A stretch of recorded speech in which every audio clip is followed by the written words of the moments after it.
Qu'est-ce qui t'arrive? Je me demande comment Dieu il a créé l'homme. Avec de la poussière, j'ai entendu dire. Attends, je vais essayer de t'expliquer simplement. C'est un passage très connu dans la Bible, dans le livre de la Genèse, au chapitre 2, verset 7. Vas-y, dis-moi ce verset, s'il te plaît. L'Éternel Dieu forma l'homme de la poussière du sol, puis il souffla dans ses narines un souffle de vie. Et l'homme devint un être vivant. Ok, explique en version simple.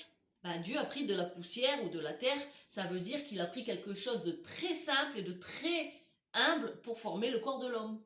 L'humain n'est pas fait d'or ou de diamants, mais de poussière. Ça montre notre fragilité et notre lien avec la terre. Il a formé l'homme avec ses mains. Ce mot forma, yatsar en hébreu, est le même qu'un potier qui façonne une poterie. Donc Dieu a pris soin, il ne l'a pas juste formé d'un mot comme il a fait avec la lumière, et donc il l'a formé avec attention.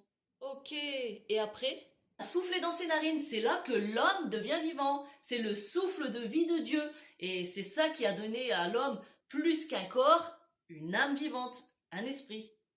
Ce souffle vient directement de Dieu, donc l'homme porte quelque chose de divin en lui.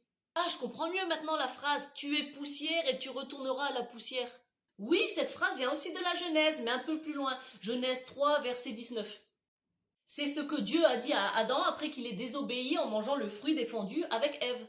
C'est une phrase importante, je crois. Pendant le carême, le prêtre, il fait une croix là sur le front des croyants et il dit cette phrase. Oui, car cette phrase rappelle notre humilité. On n'est pas invincible, on dépend de Dieu pour tout, même pour notre souffle de vie. Ok, je comprends mieux, merci.